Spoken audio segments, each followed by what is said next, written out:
اعوذ باللہ من الشیطان الرجیم بسم اللہ الرحمن الرحیم الحمد للہ رب العالمین والصلاة والسلام علی رسولہ وعلی اہل بیتہ الطیبین الطاہرین المعصومین المظلومین الذین اذهب اللہ عنہم الرجس وطہرہم تطہیرا۔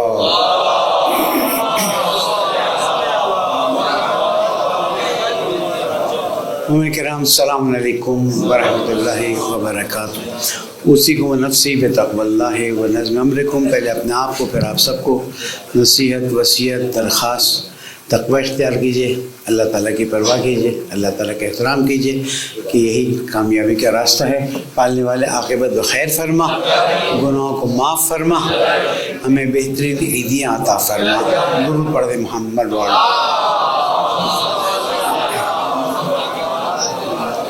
ان کے ایام ماہ رجب اور ولادت امام علی نقی علیہ السلام بھی ہے۔ ہم اپنی گفتگو کو وہیں سے آگے بڑھائیں گے کہ جو ہم نے خاتون جنت کے سلسلے میں شروع کی تھی کہ ہدایت اور رہنمائی اور رہبری اصالتاً امام معصوم علیہ السلام کے لیے، اس کے علاوہ کوئی اور راستہ نہیں ہے۔ پھر وہ جن کو معین کریں، جن کو ڈیوٹی دیں، پھر اس ڈیوٹی سے چیزیں آگے بڑھیں گی۔ یہاں پر یہ چیز واضح کرتا چلوں کہ غیبت کے زمانے میں امام معصوم کسی کو ڈائریکٹ ڈیوٹی نہیں دیتے، اس لیے کوئی بھی مرض تقلید یہ دعویٰ نہیں کرتا ہے کہ مجھے امام نے یہ ڈیوٹی دی ہے، اور جو کہہ دے پھر وہ نہیں رہتا۔ یہ ایک چیز بالکل واضح ہے۔ غیبت کے زمانے کا سلسلہ بالکل الگ رکھا گیا ہے اور کوئی یہ دعویٰ نہیں کر سکتا، اور جو یہ دعویٰ کرے وہ نہیں ہے۔ اس لیے تمام مراج تقلید غیبت کے زمانے میں ابتدا غیبت کبریٰ سے لے کر اب تک غیبت صغریٰ میں نیابتیں تھیں، وہ 4 نیابتیں اپنی جگہ پر ہیں، وہ انشاءاللہ 15 شعبان کے سلسلے میں باتیں ہوں گی، لیکن اس وقت یہ بات سمجھانی ہے کہ ولایت اور رہبری اصالتاً امام معصوم علیہ السلام کی ہے۔ کوئی بھی اس میں دوسرا نقطہ بات نہیں ہو سکتی۔ یہ مکتب جعفریہ 12 امام کو ماننے والوں کا لازمی عقیدہ ہے۔ یہاں سے جب ہم آگے بڑھتے ہیں تو غیبت کے زمانے کی پھر بات آتی ہے کہ اس کا سلسلہ ائمہ معصومین نے ایک خاص طریقے سے بتایا ہوا ہے۔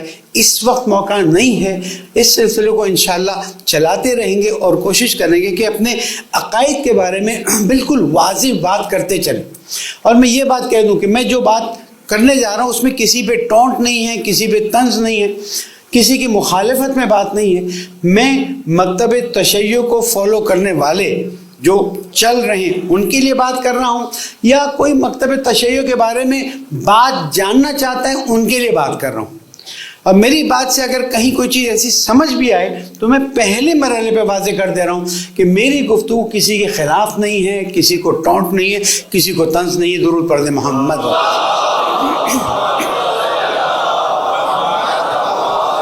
کیونکہ ہم 13 رجب کی ولادت میں داخل ہو رہے ہیں، پھر نصیحت وصیت درخواست تقاضا آرڈر تو دینے کی میرے میں صلاحیت نہیں ہے کہ 13 رجب کو ولادت مولود کعبہ،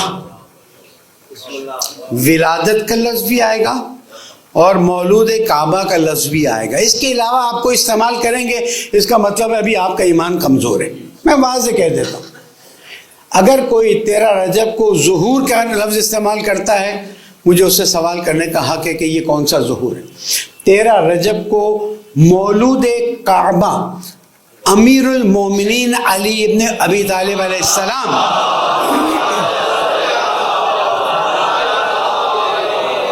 کی ولادت ہے، اور ہم اللہ تعالیٰ کا شکر ادا کرتے ہیں کہ ان لوگوں میں سے ہونے کی کوشش کر رہے ہیں نہیں تو آپ ہوں گے، میرا بھی مسئلہ ہے، ان لوگوں میں ہونے کی کوشش کر رہے ہیں جو اپنے آپ کو مولا علی کا ماننے والا کہتے ہیں۔ اور یہ کوشش بھی بڑی بات ہے، کیونکہ ہم کہتے ہیں اور وہ قبول نہ کریں، کہیں آ کے کہیں یہ تیرے اخلاق دیکھ لے، یہ تیرا کردار دیکھ لے، یہ تیری روش دیکھ لے، تو ہم یہ کہتے ہیں کہ ہم کوشش کر رہے ہیں کہ ان کے ماننے والے، ان کے فالوور بن جائیں. ابھی ہم ان کے چاہنے والوں میں ہیں. ایک اور درود پڑھ دیں محمد.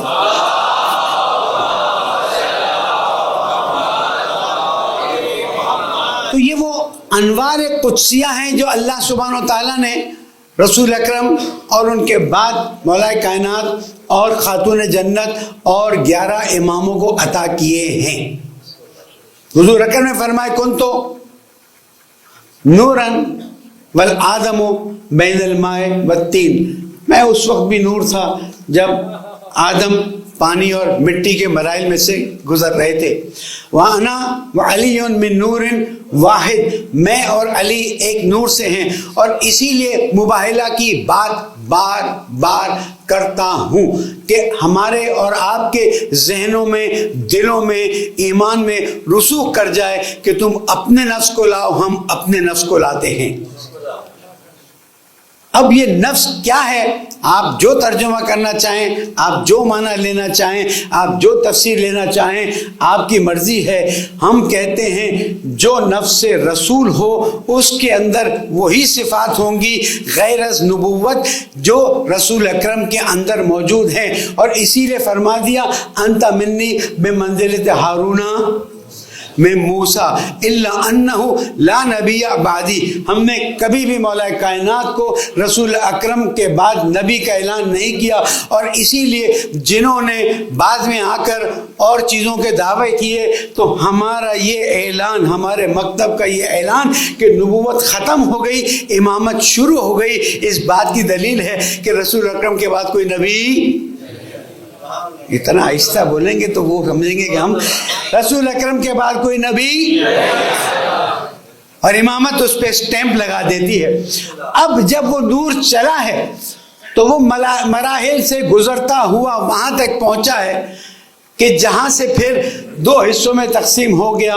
ایک رسول اکرم دنیا میں تشریف لائے، ایک میرے مولا دنیا میں تشریف لائے، اور ہدایت کا سلسلہ چلتا رہا یہاں تک کہ حضور اکرم نے ہدایت کے مراحل کو طے کر کے جب دنیا سے وصال فرمایا تو غدیر قم میں اعلان کر دیا ہے من کنت مولا فہذا علی مولا اللہم وال من والا وعاد من عادا وانصر من نصر واخذل من خذل. پوری گفتگو ہے، اور موقع ہوگا تو میں ولادت کی ان ایام میں ہم نے 20 جمادی الثانی سے 13 رجب تک اس چیز کو سمیٹنا ہے اور آگے بڑھنا ہے. اس لیے کہ بعض مرتبہ ہمارے گفتگو میں محبت کا عنصر زیادہ ہو جاتا ہے اور عقیدے کا عنصر کم ہونے لگتا ہے، اور اس کا نتیجہ نقصان ہونے لگتا ہے. ہمیں محبت کا اظہار کرنا ہے تو بھی ویسے جیسے بتایا گیا ہے، عقیدہ بھی آگے بڑھانا ہے تو ویسا ہے جیسے بتایا گیا ہے. مجھے اچھا لگتا ہے، میں پسند کرتا ہوں، میں یوں کرنا چاہتا ہوں. مذہب اہل بیت میں کسی کو یہ اختیار، یہ بات واضح ہے. اور اسی لیے ہم دیکھتے ہیں غیبت کے زمانے کے بعد کسی نے یہ دعویٰ نہیں کیا کہ میں یوں کہتا ہوں، میں یوں سمجھتا ہوں. جو بھی دعویٰ کرتا ہے وہ کہتا ہے قرآن میں یہ ہے، حدیث میں یہ ہے، ائمہ معصومین میں یہ ہے. اور میں نے ایک بات بہت عرصے پہلے کہی تھی، حضرت سلمان فارسی رضی اللہ تعالیٰ عنہ، حضرت ابو ذر ہوں، حضرت مقداد ہوں، جو بھی اصحاب کرام میں سے ہوں، جو کہیں کہ میں یہ کہتا ہوں ہمیں قبول نہیں ہے، جو کہے کہ ہم نے ان 14 انوار میں سے سنا ہے ہمیں قبول ہے. تو پھر اصحاب کی عزت تو ہم کرنے والے ہیں نا، اصحاب کو فالو کرنے والے تو ہم ہیں. اسی لیے نہ ہم کسی کی ذات کی بات لے سکتے ہیں، نہ ہم کسی کی ذات کو فالو کر سکتے ہیں سوائے 14 معصومین علیہ السلام کے. اور اگر کوئی آ کے اپنی طرف سے لگانے لگے جیسے کہ لگنے لگا ہے اور ہونے لگا ہے اور کرنے لگے ہیں، بھائی بہن سن لو، غیبت کا زمانہ آگے بڑھتا جا رہا ہے اور ایسے بہت سے ادعا کرنے والے ادعا کریں گے. ہم صرف اتنا جانتے ہیں جو انہوں نے دیا ہے وہ لینا ہے، جس سے روکا ہے میرا دل چاہتا ہے، میں سمجھتا ہوں، میرے خواب میں آئے ہیں، میں نے یوں سمجھا ہے، ہمیں کسی سے کوئی چیز قبول نہیں ہے۔ جو 14 انوار مبارکہ سے ملیں گے وہ ہمارے ہیں، جو نہیں ملیں گے وہ ہماری۔ یہ مکتب جعفریہ کا ایک اصول ہے۔ اب کوئی کسی وقت کسی نے کوئی حکم دے دیا، کسی نے کوئی حکم دے دیا، جب تک کہ وہ قرآن و سنت کی بنیاد پر نہیں ہے، جب تک اہل بیت علیہ السلام کے بتائے ہوئے اصولوں پر نہیں ہے، ہم اسے نہیں لیتے۔ اب آتے ہیں میرے مولا کی عظمت کے لیے، کیا یہ بات کافی نہیں ہے کہ حضرت مریم سے کہا مریم اب تم یہاں سے باہر نکلو، اس لیے کہ وہ وقت آ گیا ہے جب حضرت عیسیٰ علیہ السلام بغیر والد کے دنیا میں آنے والے ہیں، اور خانہ کعبہ دنیا کی زمین پر نہیں، پوری کائنات کی زمین پر عظیم ترین مقام مسجد الحرام، اس کے اندر خانہ کعبہ، اور خانہ کعبہ کے دروازے پر بھی نہیں، میں اور آپ جاتے دروازے پر کھڑے ہو جاتے، اب تو ظاہر ہے پیچھے جاتے ہیں اور اس جگہ کو بھی چومتے ہیں الحمدللہ۔ وہ خاتون آتی ہیں اور آگے کھڑی ہو جاتی ہے اور دعا کرتی ہے پالنے والے میرے اس حمل کو تو آسان کر دے۔ اور اگر دیوار یہ 13 رجب کو پڑھنے والی ہے، لیکن ہم کیا کرتے ہیں اینڈ ٹائم پہ باتیں کرتے ہیں، تو جب وقت ہوتا ہے تب بات نہیں ہوتی ہے، تو ذہنوں میں چیزیں کنفیوژن ہو جائے۔ پالنے والے اس حمل کو میرے لیے آسان کر دے، اگر ابھی یہ دیوار شق ہو جائے، آپ بھاگیں نہ بھاگیں، میں تو بھاگ جاؤں گا۔ مثال کے طور پر کہہ رہا ہوں، اللہ نہ کرے میں ایسے بھگوڑوں میں سے ہوں، انشاءاللہ تعالی ہم نے استقامت دکھائی ہے بعض جگہوں پر، اللہ کا بہت شکر ہے، مولا کائنات کے ماننے والے ہیں۔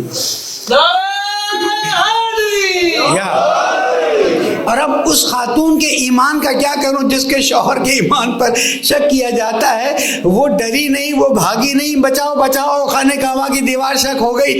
دیوار شک ہوتی اتنی تو دیوار شک ہوئی ہوگی کہ خاتون احترام سے اندر جا سکے۔ دیوار کے شک ہونے کا تو سب کو اندازہ ہے نا، کبھی جزیات میں سوچا آپ نے؟ اتنے تو دیوار اب اگر کسی کو اندر بلانا، یا تو اچانک دیوار تو وہ تھوڑی سی جگہ بنی وہ داخل ہو گئی، یا نہیں کسی کو احترام سے بلانا ہے اس لیے کہ ایک محترم اندر آنے والا ہے، تو اتنی تو دیوار شک ہوئی ہوگی نا کہ جناب فاطمہ بنت اسد احترام سے قدم بڑھا کے آگے بڑھ جائیں، اور پھر دیوار کھلی رہنی چاہیے اور بھی آ جائیں، دیوار بند ہو گئی۔ اور 3 دن بعد حضور اکرم، نہ مکے میں گھبراہٹ ہے، نہ ابو طالب کو فکر ہے کہ اغوا کی میں FIR کٹواؤں۔ ابو طالب علیہ السلام کس کے خلاف اغوا کی FIR کٹواتے ہیں؟ تمہارے ایمان پہ شک کرنے والوں کے لیے بھی سوال بن جاتا ہے۔ کوئی تاریخ میں نہیں آیا کہ ابو طالب علیہ السلام پریشان ہیں، دوڑ رہے ہیں، بھائی بچاؤ، پتہ نہیں کیا ہو گیا، چلو چلو چابی کھولو۔ بھائی جزیات پہ بات کیا کرے نا، چابی ڈھونڈ کے فوراً اندر نہیں گئے کہ فاطمہ بنت اسد کا ہوا کیا، نہیں، کیونکہ ایمان کے منزلوں پر ہے نا، وہ نور منتقل ہو رہا ہے۔ اسلاب شام خول ارحامل متحر علم تو نجس کل جاہلیت و بے انجاز سے، ہاں ایک لمحے بھی جاہلیت آپ لوگوں کو ٹچ نہیں کی ہوئی ہے۔ تم ان کی طہارت کی بات کرتے ہو، ہم پورے اوپر تک کی طہارت کی باتیں کرتے ہیں۔ نہ چابی ڈھونڈی گئی، نہ دوڑ کے آئے، نہ رسول اکرم نے کہا کہ ارے یہ کیا ہو گیا۔ 3 دن بعد گئے ہیں اور دروازہ کھولا ہے۔ 3 دن کھانا کس نے دیا؟ 3 دن گھبراہٹ سے کس نے بچایا؟ اور طہارت کی یہ حالت کہ خانہ کعبہ کے اندر اگر ولادت ہوئی ہے تو پھر آیت تطہیر بتا رہی ہے کہ یطہرکم تطہیرا، ضرور پڑھ دیں وہاں۔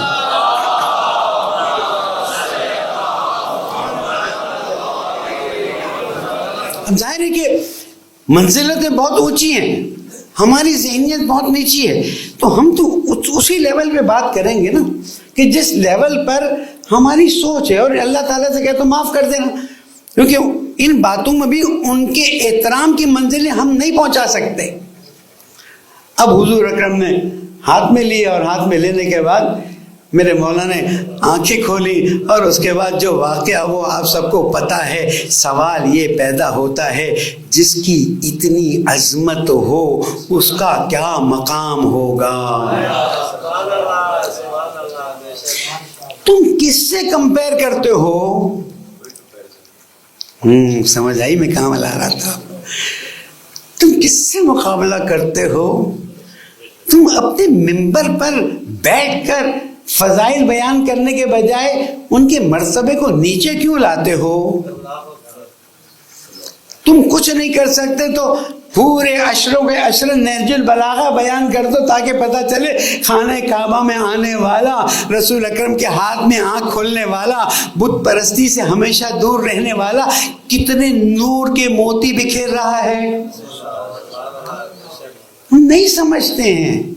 آپ بھی کہیں، میں بھی کہتا ہوں کہ آپ ان انوار مطہرہ کی باتوں کو موتی لیجیے. اس لیے معصوم فرماتے ہیں ہماری باتیں لوگوں تک پہنچاؤ، یہ خوشبو ہے، یہ نور ہے، لوگ خود بخود پہنچیں گے.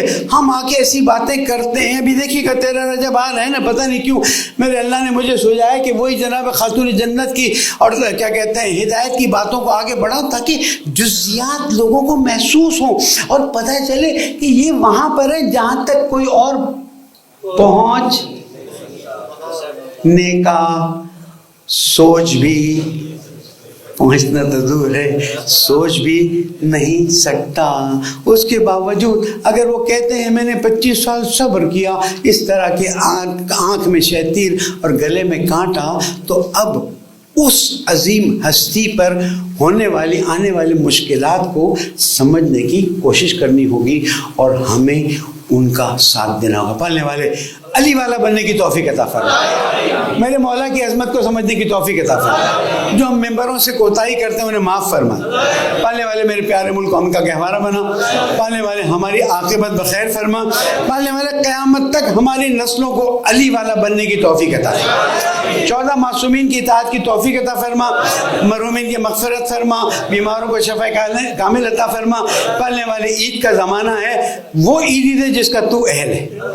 پالنے والے مولا علی کا واسطہ، خاتون جنت کا واسطہ، رسول اکرم کا واسطہ، امام حسن کا واسطہ، امام حسین کا واسطہ ہماری مشکلات کو آسان فرما.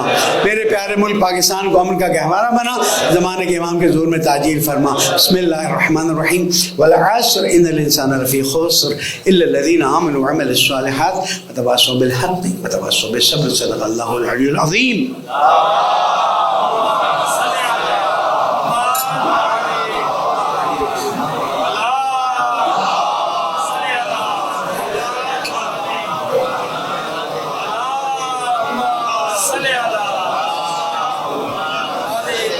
یہ کامیابی کا یہی راستہ ہے. ماہ رجب ہے، ماہ شعبان ہے. تیاری کیجئے استقبال کی اس مہمان کی کہ جس کا پورا سال انتظار رہتا ہے. ماہ رمضان کی تیاری کیجئے، استغفار کیجئے، اللہ سے معافی مانگیے، صدقے دیجئے، دعائیں پڑھیے، روزے رکھ سکتے ہیں روزے رکھیے، جو کر سکتے ہیں کیجئے. اس لیے کہ اب جیسے حج کی تیاریاں آپ شروع کرتے ہیں ویسے رمضان مبارک کی تیاری کا زمانہ آ گیا ہے. میں نے ماہ رجب کے سلسلے میں گفتگو کی ہوئی ہے، میری ویڈیو چل رہی ہے، آپ لوگ سنیے. خدا را اپنے دلوں کو پاک کیجئے، صاف کیجئے، نورانیت لیجئے، اس لیے کہ آپ اس خاندان سے وصل ہیں جو نور عطا کرتا ہے، جو رہنمائی عطا کرتا ہے، جو ہدایت دیتا ہے. ہم آئے ہی اس لیے کہ یہاں دل کو صاف کریں، نور حاصل کریں، تاکہ جب قبر میں جائیں تو فرشتے خود فخر کریں لگتا ہے علی والا آیا ہے. درود پڑھیں محمد. پچھلے جمعے کی غیر حاضری تھائی لینڈ بینکاک میں حلال کی کانفرنس تھی اور ہم نمائندگی کرنے گئے تھے مکتب اہل بیت علیہ السلام کی. یہ ہمارے لیے ایک سعادت ہے کہ ہمیں تھائی لینڈ جانے کا موقع ملا. اتنا بتا دوں، آپ سوچ بھی نہیں سکتے تھائی لینڈ کے ساؤتھ میں 400 سال پہلے سلطان سلیمان شریف حکومت کیا کرتے تھے اور وہاں کی تاریخ عجیب غریب تاریخ ہے. کبھی موقع ملے گا تو بتاؤں گا. تھائی لینڈ وہ نہیں ملا جو سنا جاتا تھا، تھائی لینڈ وہ ملا جو نہیں سنا جاتا تھا. اللہ کرے وہاں کا امن برقرار رہے، وہاں کی برکتیں برقرار رہیں اور پیغام حق پھیلتا رہے. درود پڑھنے محمد والے. ہماری گفتگو یہاں سے شروع ہوگی کہ قائد اعظم محمد علی جناح کی ولادت کا دن تھا کل. ہمیں اپنے پیارے ملک پاکستان کو ان کے ویژن کے مطابق آگے لے جانا ہے، اس کے علاوہ کوئی چوائس نہیں ہے۔ اور ہمیں دیکھنا ہوگا کہ آیا ہم نے ان کے ویژن کو آگے بڑھایا ہے یا نہیں بڑھایا ہے۔ نہیں بڑھایا ہے تو اس کی وجہ کیا ہے، اور اگر آگے بڑھایا ہے تو کتنا آگے بڑھایا ہے۔ اس لیے کہ یہ ملک اللہ سبحانہ و تعالیٰ نے محمد، علی اور فاطمہ کے نام سے دیا ہے۔ یہاں محمد علی تھی، جناح ان کا خاندانی نام تھا، اور فاطمہ جناح ان کے ساتھ تھی۔ راجہ صاحب محمود آباد تھے، دوسرے بہت تھے جنہوں نے بھی پاکستان بنانے میں قربانیاں دی ہیں۔ اللہ تعالیٰ ان پر رحمت نازل فرمائے۔